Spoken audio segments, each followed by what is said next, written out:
All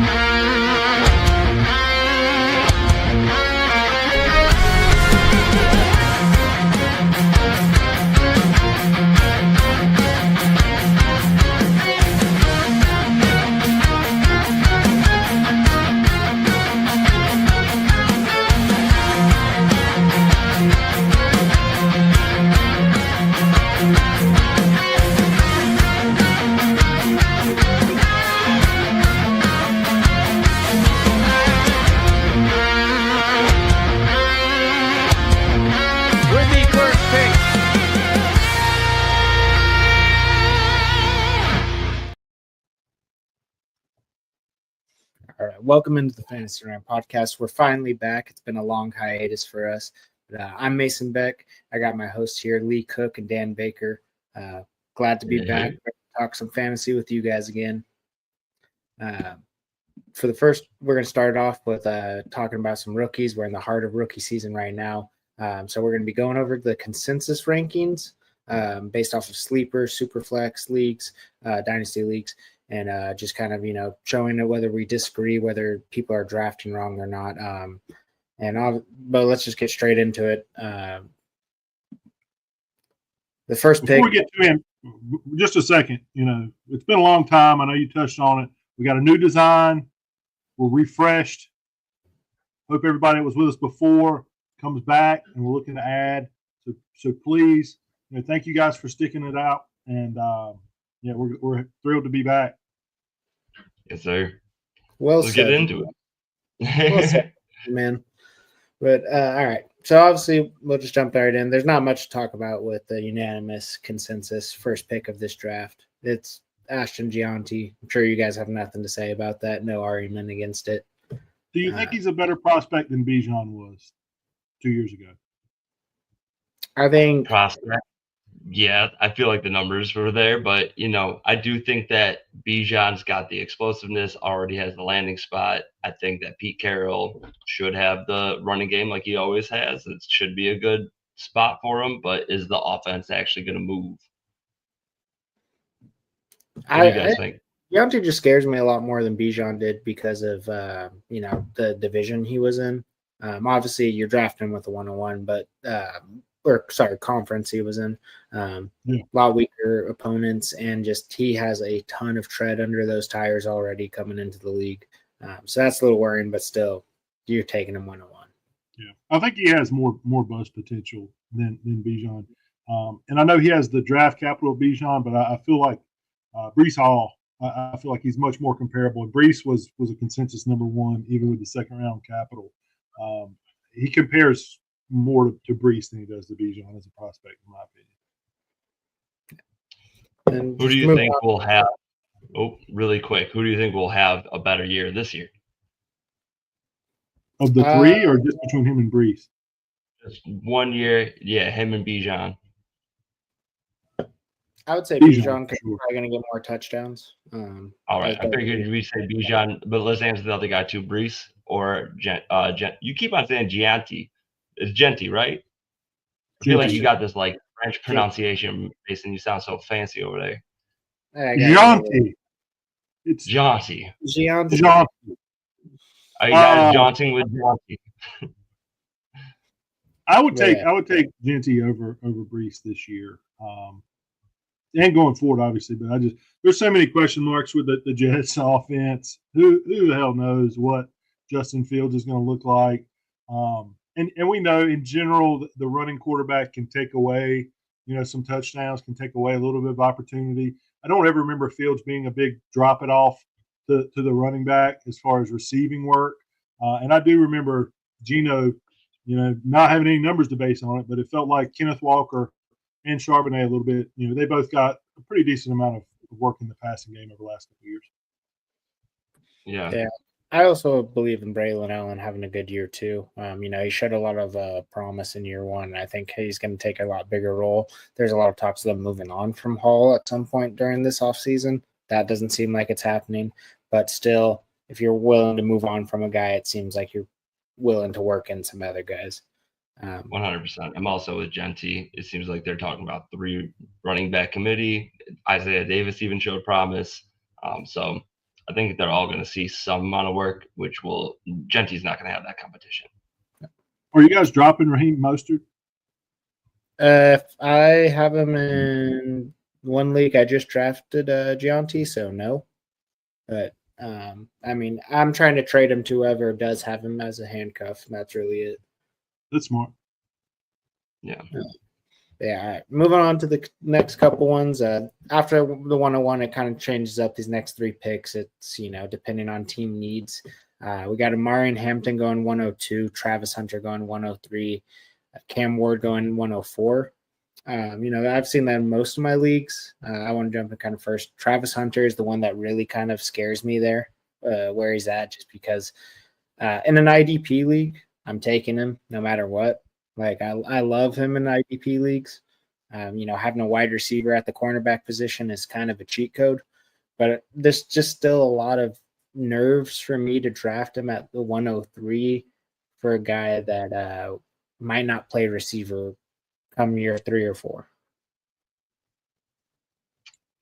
Yeah, it's a scary proposition taking him that high. At the same time, if he starts to pop on offense, are you gonna pass on all of that opportunity? There's not like there's a great 2 here either. Now that Gabe Davis is gone. Yeah, I don't have any fear. I did before the landing spot, but he went to a first-time head coach who is an offensive coordinator. There's no way that guy isn't going to use him more on offense. And who knows, maybe he only keeps the job 2 years. But the other thing, and I had this thought going into the draft, if he has any agent worth his salt, and I think he has Drew Rosenhaus, so we know he's going to make as much. And I could be wrong on that, but compare the money.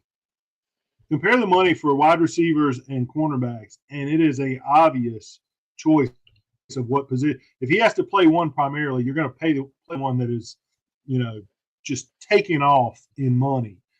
Much more money to be playing wide receiver in the NFL than cornerback. Wouldn't that almost be a case for the coaches to play him more on cornerback, though? If we're just looking from a GM standpoint, give him more time on defense so you pay him less?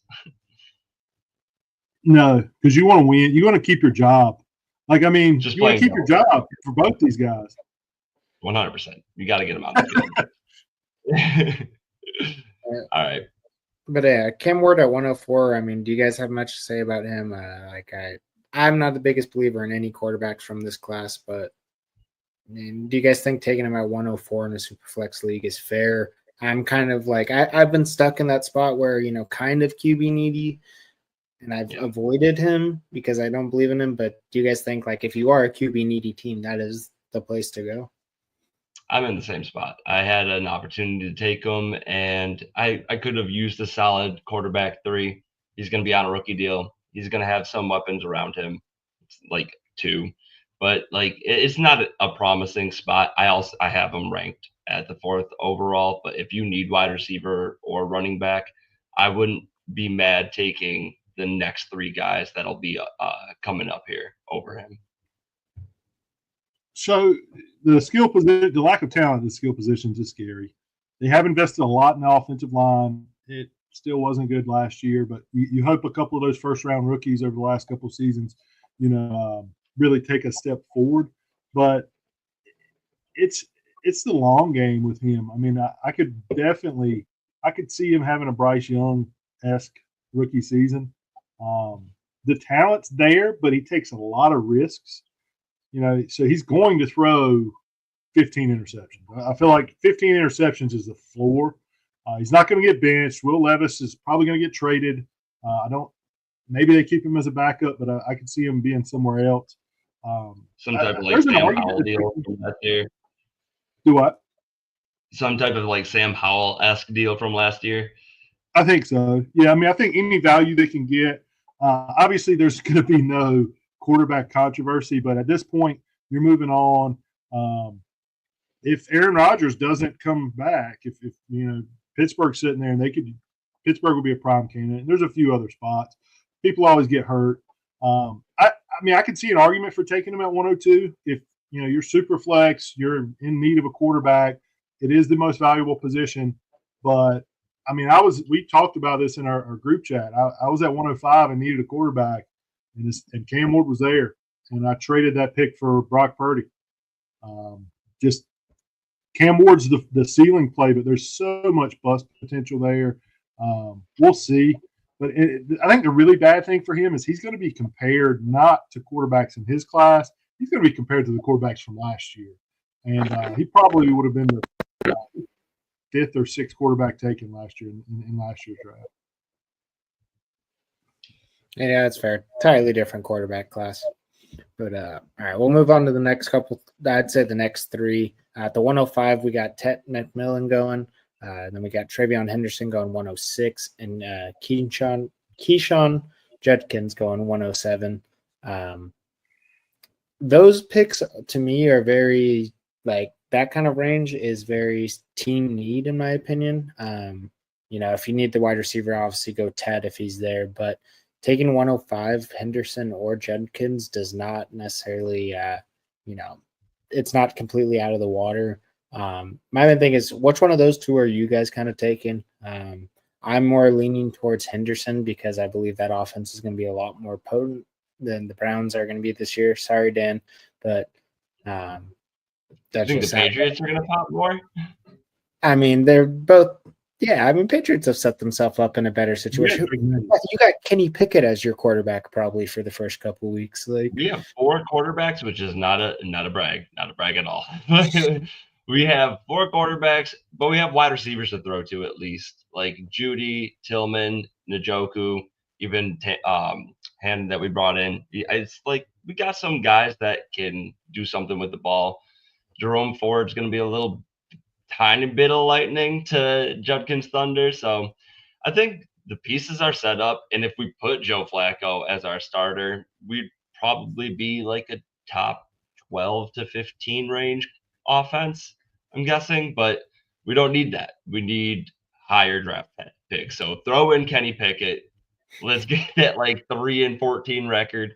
Let's bring home, somebody great next year. Top 12 offense with Joe Flacco? Yeah, I like the Joe Flacco respect. I'm calling it what it is. But Joe Flacco it was pretty solid last time he ran it. He's another couple years older, so let's see how that goes. But Flacco's gonna be like 42 this season or something like that. I think that I would be willing to take a bet that Cleveland has a higher scoring offense than Patriots at the end of the year. Yeah, I would take the Patriots. So real quick, I think Tet is the absolute slam dunk at 5. I don't think you should take either one of these running backs over Tet. I think he went 107, 108 in the real NFL draft. If one of these second-round running backs was going to a slam dunk offense where you could plug and play, maybe. But I think a lot of it comes down to your philosophy in that receivers are just more valuable in Dynasty. Running backs come and go. This guy is a prototypical wide receiver 1 in the NFL. I know some people are a little sour on the spot, but there's where's the target competition coming from? Adam Thielen? Xavier Legette? Right. I mean, who's going to take the targets from him? Yeah, I mean, Legette, I think, will have a better year too. I mean, I'm not saying he's going to outplay, out target McMillan, but he's going to actually have some help out of that wide receiver room to open up space for him. But yeah, no, I entirely see what you mean. I mean, McMillan, Tet should really be the wide receiver 1 there. The only thing that does scare me there is Bryce. Bryce obviously was looking better at the end of last year, but it's still just a little up in the air whether or not. I mean, I'm not committing heavy picks. I'm not trading for Bryce Young. I'm just any team I got him, I'm holding and hoping, but that's really it. Yeah, I think that Tet's a can't miss wide receiver 2. I think that Henderson and Judkins, they have potential to pop into that back end RB1 range. There's no threat of Chubb coming back based on reports. They got, another speedy running back in Sampson, but that's not really the Browns' MO. We kind of run more between the tackles. So I think Judkins is going to be the guy to have, and he's going to be the red zone threat. But Henderson, in a couple of years to come, when Stevenson's off the roster, is going to be a problem.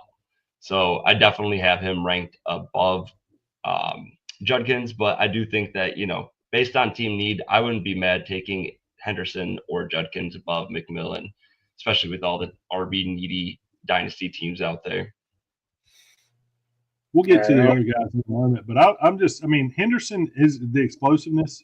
They didn't trust him inside the goal line, and maybe that's partially because they had Judkins. He had the foot injuries. I don't know how Henderson holds up with any sort of major NFL workload. I think he's always going to be a really explosive, really good change of pace back. I don't ever see him being the guy in a backfield. Maybe compare him with somebody, but like Stevenson also put the ball on ground 7 times, lost it 3 times last year. So we'll see.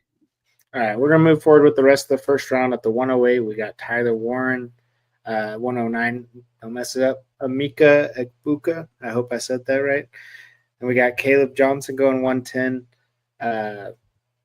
Colston Loveland going 111, and then RJ Harvey going 112. Just real quickly, out of those 5 guys, who are you kind of avoiding at the back end? Because this is where it starts to get a little more shaky. I mean, they're all good prospects, obviously. But out of those 5, who are you trying to avoid the most? Loveland. Yeah, Loveland's too much competition for targets. Komet's there too. Komet. I mean, you've got 3. You've got 3 really high end, or at least high end draft capital wide receivers. We don't know. Every year, how many years in a row has it been? This is the Bears. They're going to be great. They do have Ben Johnson, who we think is going to be a good head coach, but he's never done it before. You don't know. I mean, there's some guys that are just better offensive coordinators. So Caleb, there's a bit of an enigma there. If it turns a little bad, and I know you guys saw the article where it came out in the book where, his dad didn't want him to be there. He didn't want to be in Chicago. They were trying to circumvent the CBA. Basically, it came down to Caleb not wanting to nuke the city. But it turns a little bad this year, and it's going to get really rough in the Chicago media for Caleb Williams. 100%. Dan, who are you avoiding out of those 5? At this price, also Loveland is just like you said, the competition for targets. I'm reading a report 8 days ago because of the shoulder that he recently had undergoing shoulder surgery in the off season. He's not ready to go for mini camp. It says he should be on the field sooner than later. That doesn't give me a lot of hope. So that mixed with all of the competition, his fellow rookie that got drafted, Luther Burden, that's going to get some practice with Caleb Williams as that third target in the offense. I think that there's a lot of hope for Loveland. And I did look at the Komet contract. After this season, dead cap drops to $3.2 million, and he's owed 2 more years of 11.6. So probably they'll cut bait and move on if they don't see a reason to keep a top end tight end too for 11.6. Top end tight end 2. But yeah, so we'll see how it goes. But I think Loveland's a great talent, just in an unfortunate spot. I was shocked. I was really, and I mean, obviously they know more than I know, but all I know is what my eyes tell me, when I watch college football. And I was shocked that he went over Warren. Warren just seems like a consummate football player, blocking, playing H-back, playing fullback if you need him. He just looked like, excuse the often used cliche, he just looked like a dog out there. I mean, he was the best player on a pretty good Penn State offense, and it wasn't close. I mean, he was the guy. I wish he had a little bit better quarterback situation, but I think Warren's just a much better all-around football player than Loveland. Really quick before we move on, I was just curious where amongst the first round you put Cam Ward, Lee. Cam Ward, I have him around 5. I have Tet above him unless you're super quarterback needy. But I don't think he should really, in any super flex league, I don't think he should go past 5. Okay. And if you could find somebody, like I said, I traded the pick. And the guy picked R.J. Harvey at 5, which I didn't hate in retrospect. But then I had 5 and 6, and I just drafted Purdy, and then I traded 6 as well because that guy drafted me. But I don't think he should fall past 5. I like Harvey, but that's That's very early. high. Yeah, I'd rather trade back and get another asset than Harvey, 100%. All right, but we're going to move in the second round. Oh, I want to talk a little bit about the first one because it's the second quarterback off the board, Jackson Dart. What do we think of him going right here? My opinion is 201. You're probably a quarterback needy team. That's usually how it goes. So, I mean, getting Gianti and then getting Dart, a first-round pick who is probably going to be coming in later in the year is a good position for you to potentially get another, if you're running him as your QB2 or something, it's going to put you in a good position to where you're going to get another early pick for next year. So I like taking him early in this kind of like position. I don't know what you guys think though. I think if you need to take a shot for someone that should be the quarterback for most of the year and has rushing upside, I think you can do worse. But I don't have faith in him long term personally. I'm not a big Jackson Dart believer. If I don't need a quarterback, I'm definitely going elsewhere. Yeah, I think he's a bust. I think the Giants are drafting really high. I think he's Jimmy Clausen, in that he's going to lose his job fairly quickly. We know I'm not one of the guys to say this is scripted. I think it's ridiculous, and people are really stupid with a lot of conspiracy theories. However, if the Giants, and they're in a really tough division, they have a really bad year, and they're sitting at the top of the draft, and the Manning family is sitting there with Arch, who's just had a really good year at Texas. Tell me that he's going to the Colts or the Giants, okay? If he's in this next draft, both those teams could be very bad and be drafting. It just feels like that's too good of a story to pass up if you're the NFL or one of those franchises. Yeah, well, the NFL's not scripted. I mean, if it is, you could say that it is getting JD to be the best rookie out of the year after you finally switch owners. So, It's not scripted. It's just there's a certain I don't know the word I'm looking for. It happens a lot where things are line up. The stars line up a lot of times. And I know that's not really Jackson Dart, system quarterback. It's hard for these guys to succeed. I think. Where did he start? I know he transferred to Ole Miss. Where did he start? Wasn't he somewhere else? I can't name it off the top USC. of my head. He was at USC for a year and then transferred to Ole Miss. I'm pulling. I mean, the numbers are pretty good, but I don't know. I don't think he's anything special. I think history tells us it's really tough for these late first-round quarterbacks to succeed and hold on to their job. There's so many more busts than there are Lamar Jacksons out there. Yeah, well, I mean, when you're saying the later ones, like I get that, like later first round, because they're usually put into a like competing offense. The Giants are not a competing team.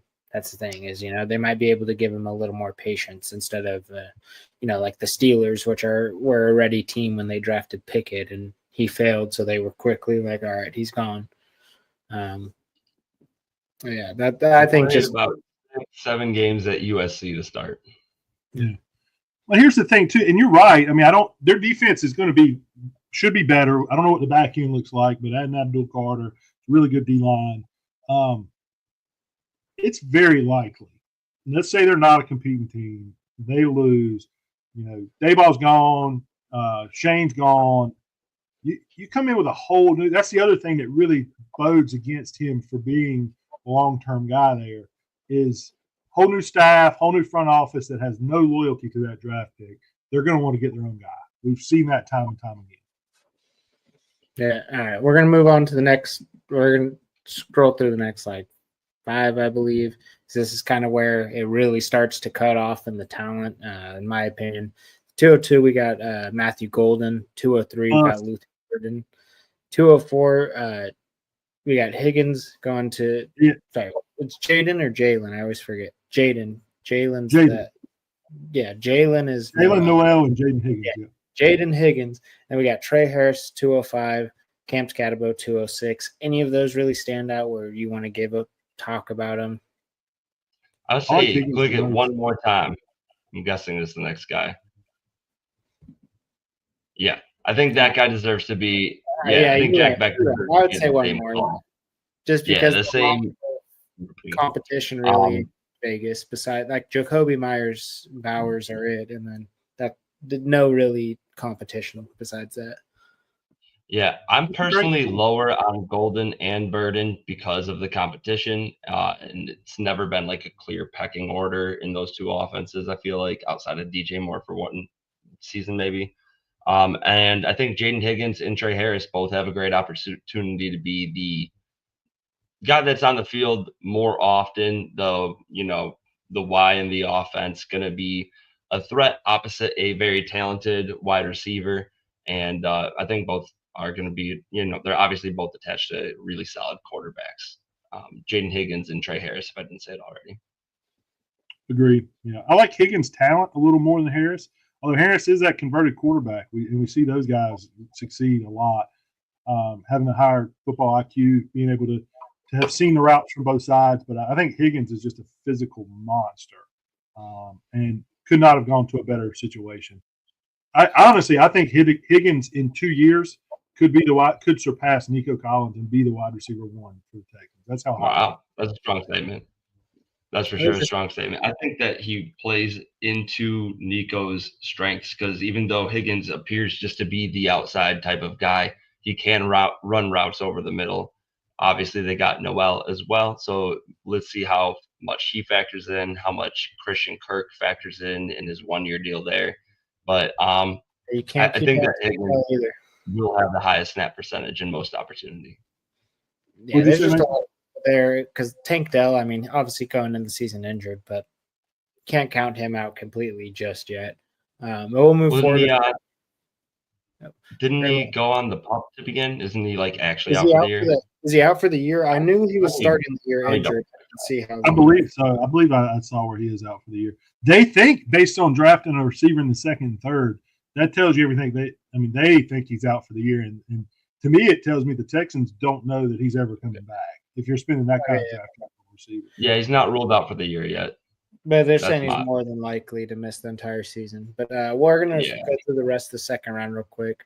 At 208, we got Braysul Tootin. I hope I said that right. Running back for Braysul. Braysul. Jalen Milroe at the 209. Mason Taylor at the 210. Kyle Williams at the 211. And then Noel at the 212. I want to jump in real quick. Mason Taylor, I kind of like him at this spot, especially in a tight end premium league.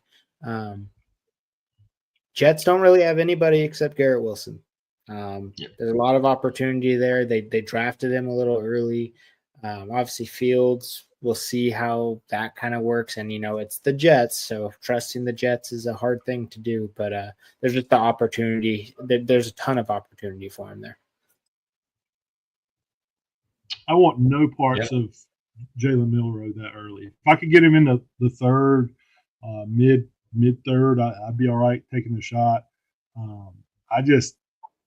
He's got to get so much better at throwing the ball to be able to stay on the field. I know what the rushing floor does to a quarterback, but you have to be able to get on the field and then stay on the field. I would take Shuck over him, especially with the opportunity with Carr retiring now. I think Milroe is much more of a dart throw than why I want to take it 209. Fair enough. I like him as the dart throw around this area just because the upside's immense. And Sam Darnold doesn't scare me. Also, the Seahawks offensive line is kind of, a miss. They're kind of fluctuating in and out. They're not necessarily bottom of the league, but I don't think Sam Darnold's going to feel protected. He'll start seeing ghosts, and Milroe will get a shot. If he plays early, it'll break him. I think if he doesn't need to play at all his rookie year. I feel like Darnold will hold on mid-season, and then if they have a sub 500 record, that's when you'll start hearing the the whispers. But I do like Mason Taylor a ton there. I think Kyle Williams has a ton of opportunity ahead of him, especially with Jalen Polk disappointing. I'm not touching Bashal Tootin at all, though, really, even though he's got some opportunity with guys ahead of him not performing. And then, he's a speed demon. But I just don't want any part of that backfield.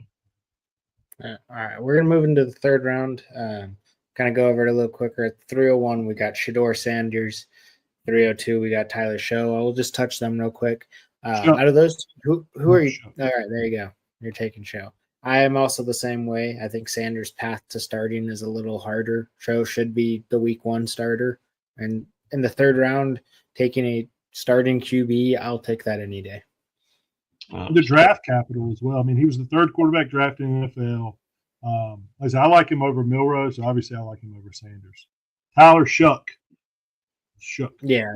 Shuck, however you say it. Shuck, yuck. I don't know that he's that good, but the guys that have played for so long in college. The injury history worries me, but the experience I don't think is a bad thing because we see quarterbacks play until they're 40.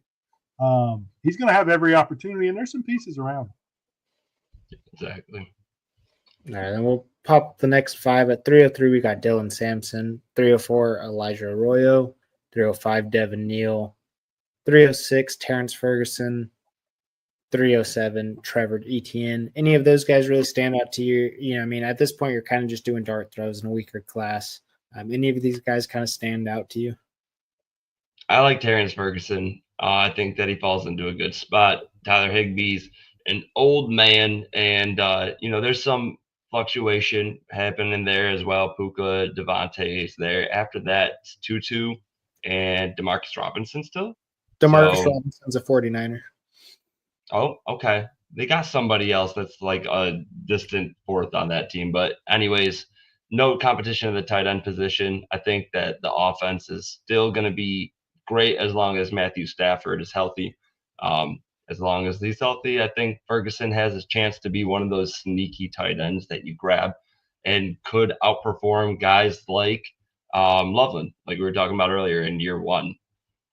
Yeah, I agree pretty much everything you're saying. I think Ferguson's going to be one of those guys that might be a very good streaming tight end, and take him as a rookie, maybe trade him off year 2 if there's some news about Stafford or something leaving. I like Arroyo. I may have butchered his name. He's very talented, very athletic. He's a guy that's going to play out of the slot a lot, and the target competition. I could see him. Being a streamable tight end early, just with you got JSN and 40-year-old Cooper Kupp. Jake Bobo. Jake Bobo is a thing. Jake Bobo is a thing this year. I'd have him on this list if he was drafted.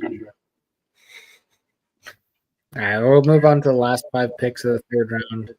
308, we got Harold Fanning Jr. I hope I said it right. It's Jaden Blue, right? Yeah. Correct? Yeah. Is that his first name? Jaden Blue. Then we got Jalen Royals. Then we got Alik Ayo Manor. I hope I said that right. And then Ollie Gordon at 312. Out of those 3-5, the only one that stands out to me is Jalen Royals because he's got Patrick Mahomes as his quarterback. Jaden Blue does a little bit because there's just not a ton of competition in that backfield. But really here, I'd probably be looking at Royals. You're my boy, Blue. I think Blue is a slam dunk out of these guys. He's got Miles Sanders and the ghost of Javonte Williams in front of him. He's never going to be an every down back, but he is a super explosive. The Cowboys offense needs some explosiveness. Their O-line has gotten considerably worse. So you're going to need that guy that can really make something out of nothing, hit the edge and go. I think out of all these guys, he's going to have the most opportunity the earliest. Yeah, and not to be a homer, but I'll take Fannin. Njoku's in the last year of his contract, and he could definitely be extended. But I don't know how much it's going to be worth to them to extend him. by that time he'll be heading into his age 30 year. So, yeah, I'll take Fannin for the long term. All right, and then real quick, we're at the end of the third round. Some leagues only go into 3 rounds, so we're going to kind of stop here. But is there anyone that we haven't mentioned throughout these first 3 rounds that really stands out to you that, say 401, because after this, it's really kind of all crapshoot, or even 312? Who are you throwing your dart at? Go ahead, Lee. So, yeah, this guy, you call me a homer if you want. He's a 7th-round pick. Ja'Cory Krosky-Merritt. For some reason, his nickname is Bill. He goes by Bill. That's what I've learned from rookie minicamp. He's a guy who just popped off the page at the combine. He only played 1 game his senior year at Arizona. He had transferred in from New Mexico. He only had 1 full season of D1 football at New Mexico. He went for 1,200 yards, 17 touchdowns. He averaged 6.3 a carry. Again, I know it's a lower level. He played Division FCS, South Alabama, I believe, for the first few years of his career. A total of under 500 touches for his entire college career. So a lot of tread left on the tires. He's fast. He's the quick twitch competitions or drills. He was off the page. He certainly would have been drafted before the 7th round, if not for missing his last year. He was the MVP of the Shrine Bowl. 11 carries for 97 yards and 2 touchdowns. There's some opportunity. Austin Eckler's not getting any younger. With Brian Robinson kind of is what he is at this point. He's a guy who I think carves out a role early and has the potential to take over that backfield as a rookie. What was the name one more time? Ja'Cory Krosky-Merritt. Word. AKA everyone to hear. Solid. Mason? My kind of dart throw in the 4th, I've been trying to get him as much as I can, is Pat Bryant, wide receiver for the Broncos. 3rd round Capitals, that's pretty decent capital there. And also, he's got one of the easiest paths to a wide receiver 2 type of role at somebody in this spot. Cortland Sutton's going to be the wide receiver 1. They brought in Evan Ingram, so he should be the target number 2. But after that, you got Marvin Mims, which we've kind of seen Marvin Mims' ceiling already. And Troy Franklin, who didn't look like he was going to be much in after year 1. So, Pat Bryant's got a good shot to be a wide receiver 2 on a team that had a very promising rookie quarterback last year. So that's just kind of what I'm basing it off of. And, every year the 4th round is kind of a dart throw. And I kind of look towards easiest path to play time. And I think he's got it out of everybody there. I love Pat Bryant. I would take him over at least 8 of the guys that are on this 3rd round page. Yeah. And my guy would be DJ Giddens. I think that the Indianapolis backfield is not very threatening. You got Khalil Herbert there and Tyler Goodson ahead of him. Jonathan Taylor has not been a staple of health. And we've seen a good amount of production from Giddens, over 1,000 yards rushing in both the last 2 years. He's got some receiving work, at least 20 receptions on 32 targets of each of the last 2 years. Tacked on another 250 receiving. He's a bigger back too. The guy, let's see here, 6 feet, 212 pounds, ran a 4.43 40-yard dash. He's in the 90th percentile for the vert and broad jump. So the guy's an athlete, and put into Shane Steichen's system, I think that he would do well should Jonathan Taylor miss some time. And he will. We know he will. Yeah. This time he's going to miss it. Usually 1 RB system as well, so he'll be leaned on. All right. Well, that's going to wrap it up for our video today. Thanks, everyone who stayed this long. Went a little longer. We're coming around the 40-minute mark right here. We appreciate it. But if you liked it, disagreed with us, whatever, let a comment. Leave a comment. Let us know what you think about our opinions. Check out the YouTube channel. Subscribe. We appreciate that. We got a bunch of podcasts from all different sports coming out on a weekly basis. And we'll also be producing a lot of fantasy content as well on a weekly basis. But thanks for joining us. Have a good rest of your week. Peace.